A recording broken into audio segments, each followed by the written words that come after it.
What is up, my fellow CS fans? I hope you're all doing well. We are just 24 hours away from the start of the Austin CS Major, and I could not be more excited. A little bit of a breaking news announcement for all of you guys, which is probably not breaking news whatsoever. I'm going to try my best to cover every single day of this Austin Major. It's going to be a fun time on the channel, so thank you all for being here, for subscribing, and for scribing. Yep, and also leaving comments, but thank you all for being here as per usual. It does mean a lot. But let's hop back into our big stories out there. I love HooXi. Like I told you guys last time we talked about HooXi, of course, he had that run with Astralis, and you make a great run as a stand-in player, and then your season is done before this major. We've had Device tweet about this and also give his thanks to HooXi because we saw the strongest Astralis we have seen in a long, long time with a stand-in IGL, and someone like HooXi, he seems like a great guy. He has now gone on to a great podcast, which will be linked down below. It is Banks and Devilwalk have been doing this podcast for, I believe, a few months now, have had some great guests, and HooXi being one of them who gave high praise to NiKo. Such high praise, he draws back to last IEM Dallas, which is still one of the best North American events we have also seen in the past many years, as G2 goes on to win with a stand-in in Stewie. And NiKo was also IGLing for that event because, of course, Stewie had to join on in for the roster. And so HooXi goes on to say, he says that once NiKo stops prioritizing his current position and being a fragger in CS and wants to take a step away from being a player and step into the IGL role, he could be the best IGL in the world. I guess I also want to ask, Munacy said out of all the in-game leaders he's played with on his time with G2, right, that like you were the best one he had, you were the one that worked the hardest. Like, how does that make you feel? Weird. Because I think like I get where he's coming from. I think that also like I was the hardest working. I don't know if I was the best. Maybe with him I was the best, but I also think he's lying because I think NiKo was a better IGL than me. Honestly, I think the day NiKo retires, or not retires, but retires from being a star player and becomes an IGL, he's instantly the best IGL in the world, which is crazy. Really? Yes, 100%. Why'd you say that? He understands the game on a different level. It's completely crazy Okay. the way he understands mid round, and he's just so quick with it that. But do you think it translates really well for him to go in IGL? Yeah, I have no doubt that he will be IGL at some point. So, yeah, I think that he's also lying. I think the best IGL he played with in G2 was NiKo and Dallas, but whatever. Hey, it was your game plan. Yeah, well, still.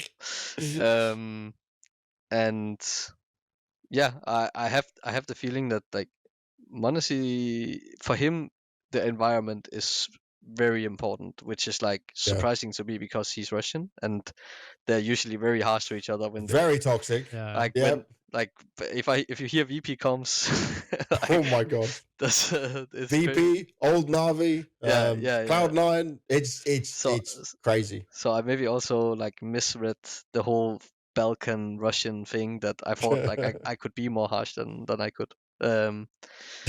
But I'm obviously happy that he thinks that and that he says that, because that's, as I said, like that's how your value as an IGL goes up. That's how people what they say about you after working with you. So that's why you got the Astralis gig. Munacy's words. maybe who knows? He should have said it a bit before then. Damn it, Ilya, why could you not speak up sooner? Now, obviously, that is very high praise. You look back to IEM Dallas, though, when NiKo was doing some calling, they did win the event with Stewie 2K standing in. I mean, it was a remarkable event. Like, it was an upset victory, hands down. Vitality got their vengeance finally a year later, taking this year's IEM Dallas. But, I mean, I saw that event in person, and I was mind blown. Like, it was like a dream come true for a North American fanboy that was. And so can you attribute some of that to NiKo's calling in that? And HooXi saying, I think Munacy was lying. I think he knows the best IGL he played with was also NiKo, and HooXi being a very humble guy that he is, because I do think he is got a fair amount of flack for some lackluster reasons, which he has talked on and off around people criticizing him, and some of that criticism being fair and some maybe not be. But the fact that he said this about NiKo, someone who has sat alongside him, has the experience alongside NiKo and as an IGL himself, could this be true? Like, he says that one day NiKo will step into the IGL role, and that just oddly got me excited. I hope it's not anytime soon, but HooXi saying NiKo could be the best IGL in the world. What are you guys thinking when you hear stuff like that?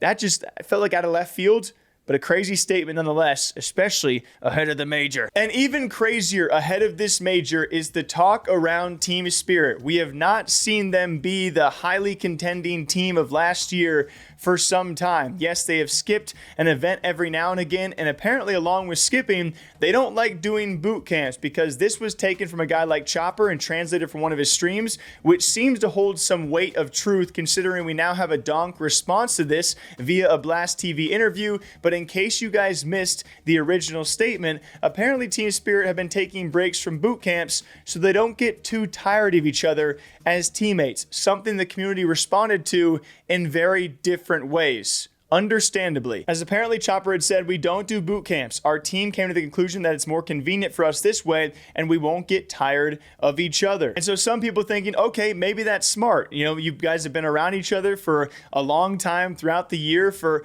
many a years, for majority of this crew, right? It's a long-standing team, and so if you get on each other's nerves, that's not going to do any good.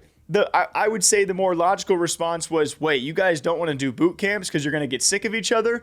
That doesn't seem well for team chemistry or team morale. I instantly think back to when they even won last, or still were doing well, where you have Donk like not even smiling and the other guys are like just trying to cheer the guy up. It makes you wonder and ask these questions. I would say pretty reasonably, we now have a response from Donk though on why that is. And in classic Donk fashion, he doesn't give a frick what people think, which I have to respect it. I have to tip it. As he said, first, I think that this is not the business of the community at all. Experts and talking heads can say everything they want, but we don't give a crap about them. It's individual for every team. Some teams are better to boot camp because they will focus better, but for us, we practice much better online from our homes compared to what we would in these boot camps. When you have all these people in one room, it can be loud and your energy just goes down really quickly. During practice online, this is not an issue. You play more practice. You're doing more team stuff. How can we see a problem with this when we won a major without a boot camp? It's the same for all of our trophies. It never was a problem and it still is not one. I don't think a team that's been playing together as long as we have needs to boot camp. We don't need team building. We don't need to get used to each other. We spend a lot of time together. We talk about CS a lot. And I am so conflicted on this because you are still arguably a top 3 team in the world and certainly one of the best out there, and you always have a chance to win when you are at an event. Now, Vitality being such a high ceiling right now, you would maybe not say that as much now as you would, the last couple of years, but you are still one of the best teams in the world. You've taken a major, so on and so forth, and a number of trophies. So it's hard to argue against that logic, right? If that is what works for them, that is what works. But in the nature of like modern day media and players saying this, if you are not Team Spirit and you're saying this, you're naturally going to be judged by a lot of people and them thinking, okay, is that true though? Like, could you be better if you were to boot camp or you were to get along? But I think I understand where they're coming from. Like, they have the backing to say these kind of things, but the one thing, if you continuously don't get results following a statement like this, and you all of a sudden reach a bit of a stagnation where you're not contending in grand finals, you're not taking trophies, this will be a common placing point of people to come back to and say, well, maybe you should have done this. So right now it works for Team Spirit. Donk is going to stand by that, and we will see how they do at this major without a boot camp, and can they win another major without another boot camp? That would be wild. So I'm not taking this too heavy. I just love the fact that the talking point out there going around Team Spirit, they don't want to boot camp because they don't want to get sick of each other.